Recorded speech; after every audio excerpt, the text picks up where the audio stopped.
Well, hello and welcome to your January's numerology here at Readings at the Round Table. I'm Jennifer. This is Mouse. It does sort of look like I have an extension right here. It's Mouse's tail. I know. Mouse is on a little bit of a restriction, although we're going to call it a Christmas vacation because I'm not letting him out for a couple of days. So Mouse is my most feral kitty. He will come to me. He won't come to anybody else. I know a lot of you that watch my videos have seen Mouse a lot, but he is the cat that does like to go outside, and he demands it, quite frankly. But he is still quite feral. I mean, he really is. So he was outside. He got kind of clawed up. I don't know who he fought with. I thought I knew most of the strays in the area because, at one time or another, I've taken care of them. But so he's in right now. But he doesn't seem mad about it, which is an unusual thing for him because usually he's demanding to go outside, but he's not. So it's fine. We're gonna work through that. But he is a good boy. All right, so January 2025. I love this energy that we are stepping into in January 2025. It's a 9-year, and the first day, obviously, we have New Year's Day on January 1st, but the first day is not just like New Year's Day. We are coming off of the energy of the second new moon in December on December 30th. This is a lot of energy. It's very intense. It's called a black moon in,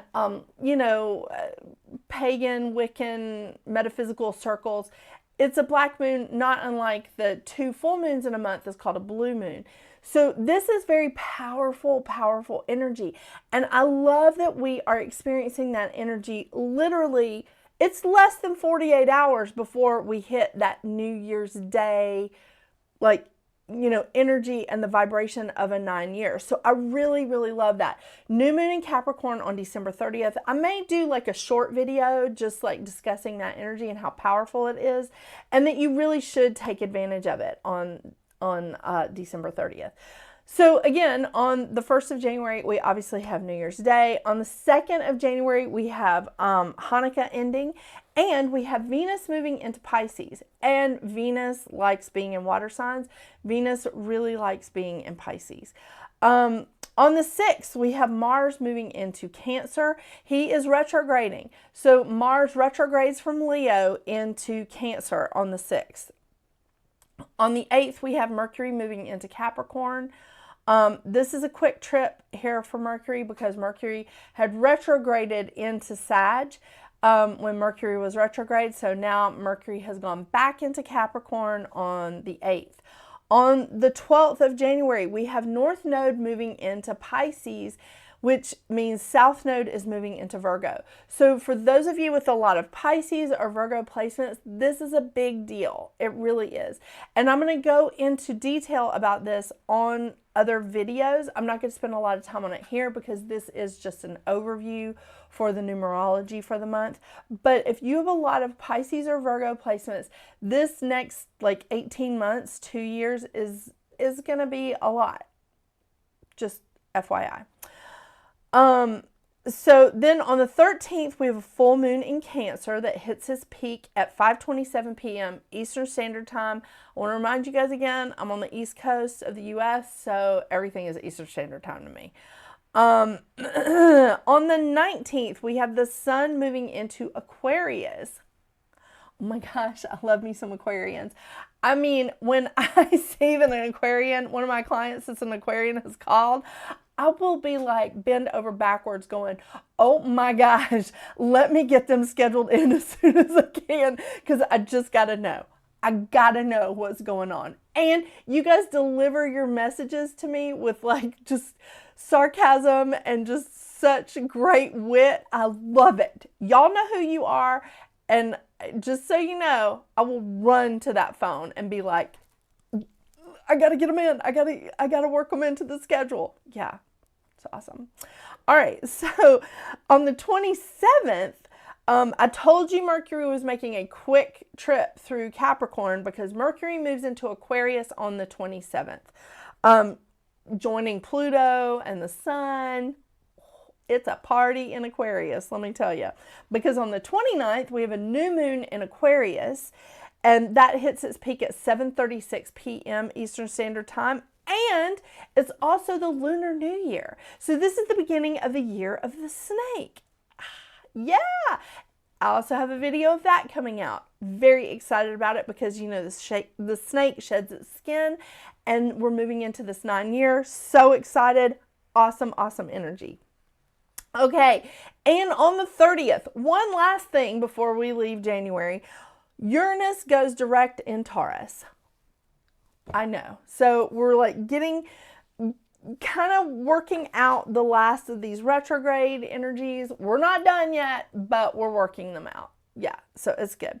All right, so we end the month of January with 5 planets with North Node in water, 4 with the Sun in air, and 2 with South Node in Earth.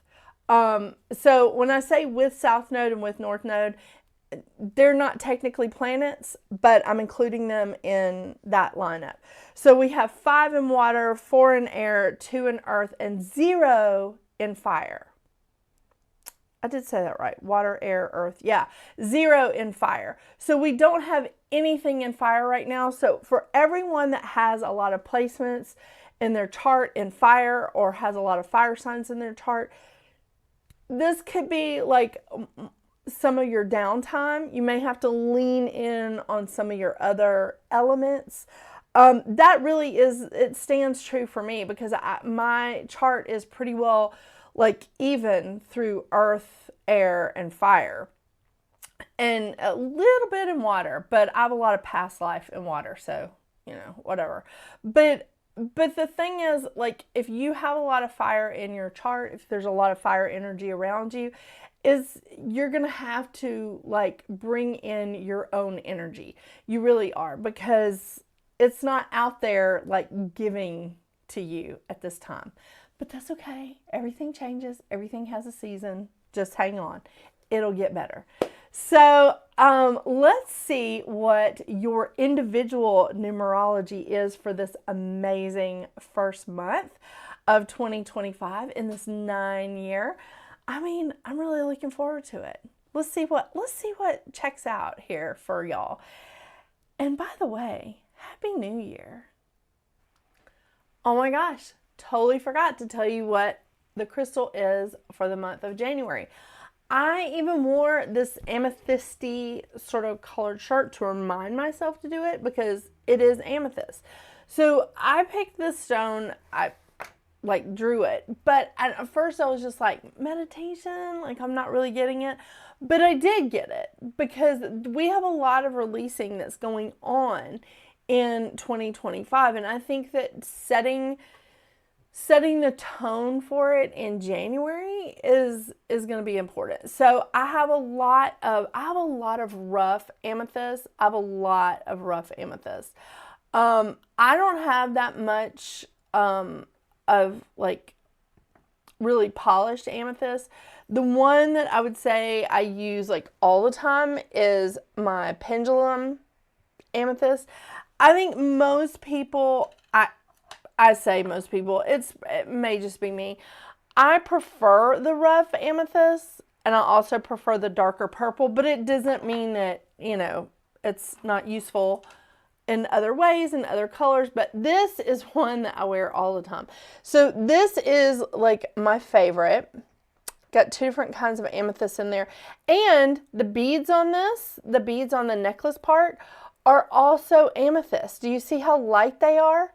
That is an amethyst. I had to double check. I made sure that it is amethyst. So, you know, come at me. But the amethyst does come in a very light purple as well as a very dark purple. I do prefer the rough amethyst. I had some tumbled or polished amethyst and I sold them. So I guess everybody knew that I was going to be choosing this. No, I'm just kidding.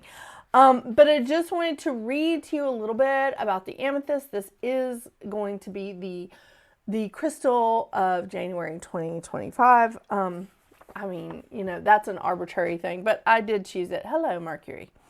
All right. The crystal color of the amethyst, and of course I'm using the crystal reading cards, God, come on, the Healing Oracle crystal reading cards by Rachelle, Charman. I love these. Amethyst is for meditation. It comes in various shades of translucent purple, and it is related to the chakra for the third eye. This beautiful crystal is the master stone of meditation. It balances the right and left hemispheres of the brain, allowing you to drop into a deep state of trance and relaxation.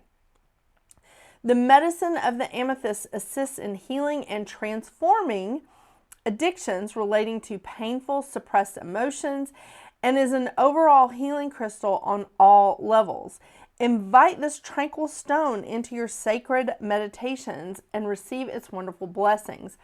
Open and allow yourself to float into the blissful essence of the amethyst. It's a powerful overall healing crystal, working and assisting on all levels, overcomes addictions, bringing awareness, healing, and dissolving old patterns. That is definitely a 2025 thing. Opens you to your psychic abilities, assists wonderfully in dream recall, and aids in anxiety and stress relief. I'm very excited about this. I'm very excited about like this stone for 2025, for January of 2025, like starting it out this way. I love this. Just wanted to let you know. I'm very sorry that I like forgot to do the stone. I mean, you know, I do stuff like this all the time. Just like, you know, you start to do stuff and you forget. Yeah. So, it's going to be okay. All right, now let's see what your individual numerology is. I promise I will not interrupt this progression again.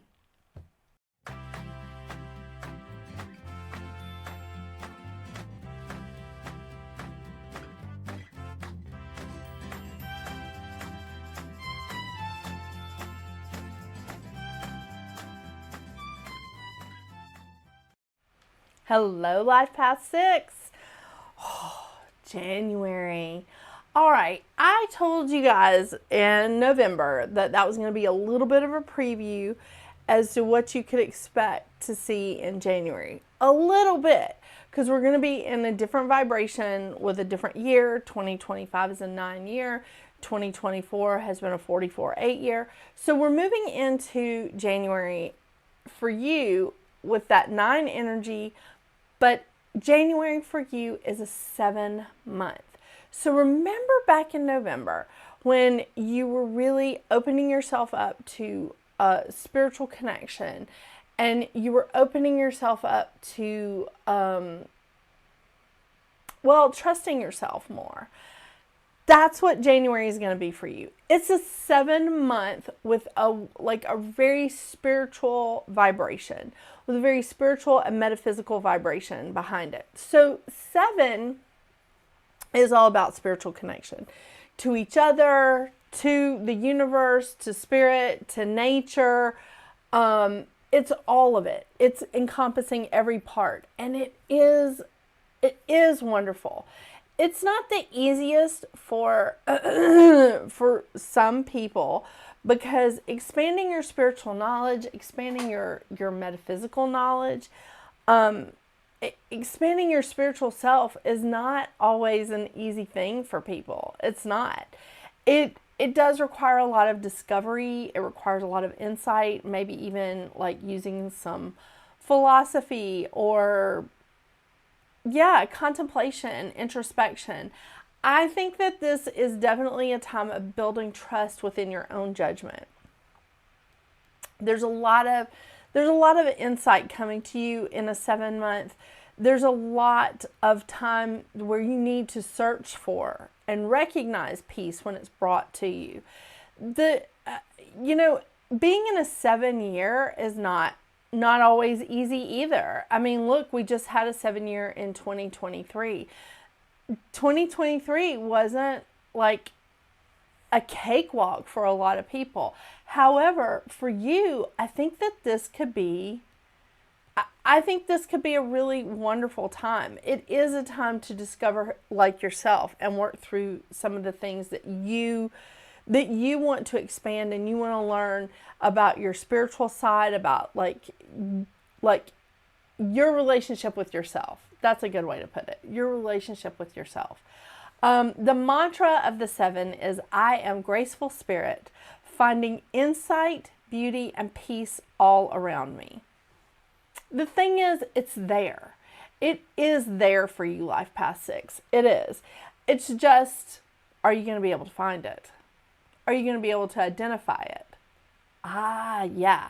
Because sometimes when we live in a lot of turmoil, or we live in a lot of fight or flight, it's hard for us to recognize peace when it comes to us. Yeah.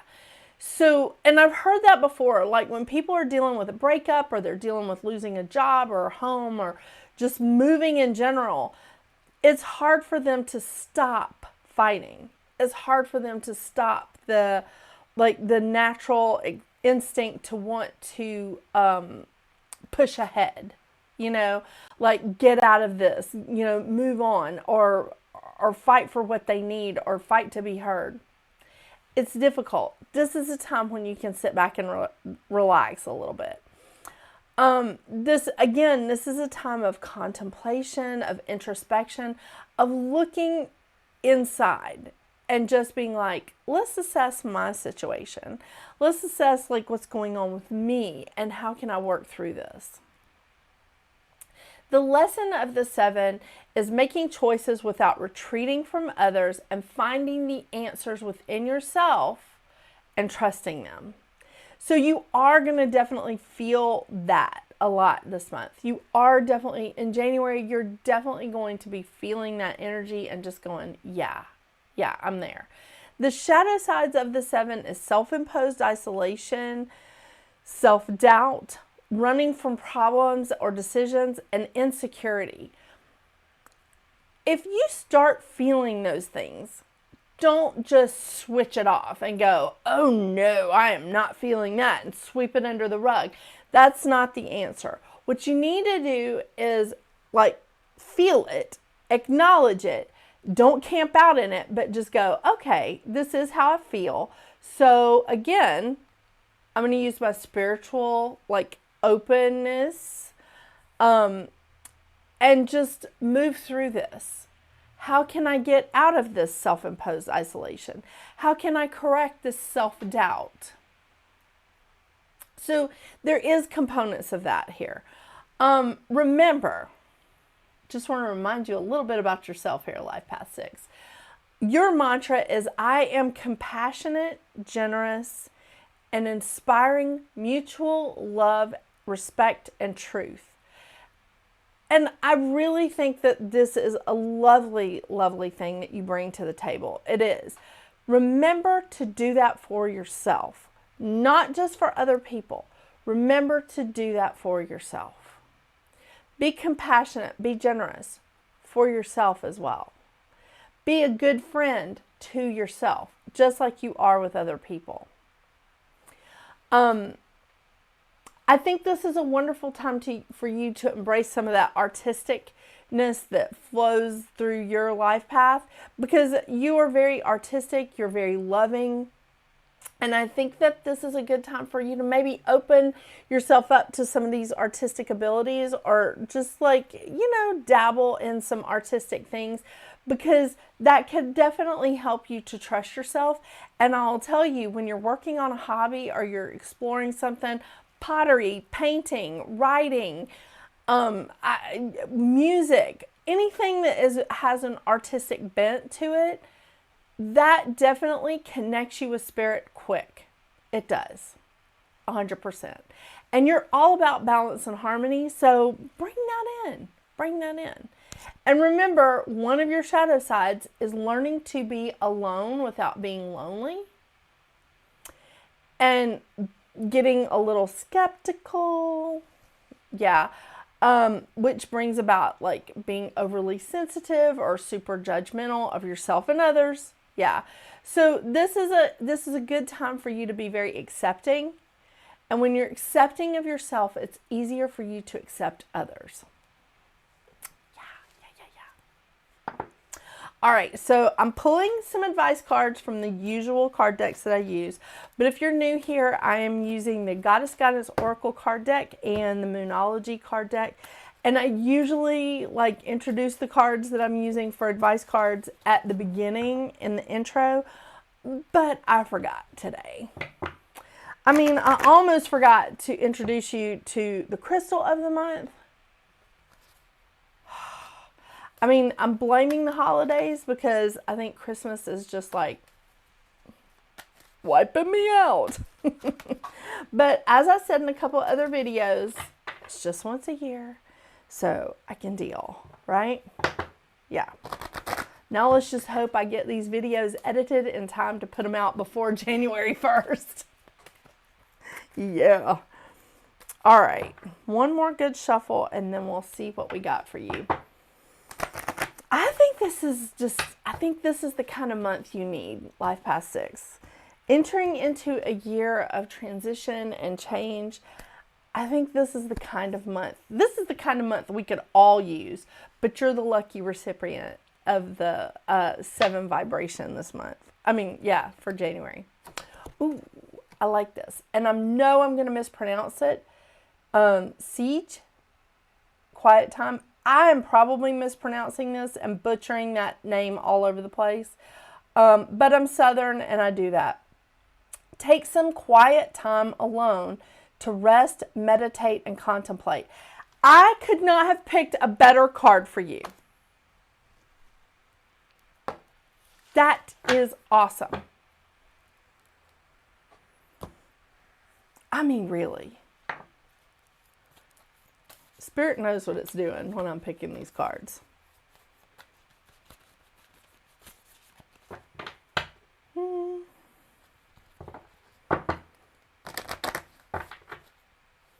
wonder how you do pronounce that. Sai?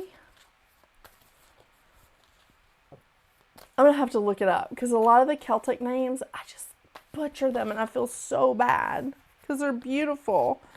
I want to make sure I had them right side up, but they're so beautiful and I just torture the names.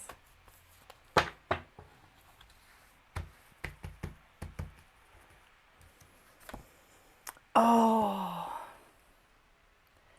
Bring love into the situation. New moon in Aquarius.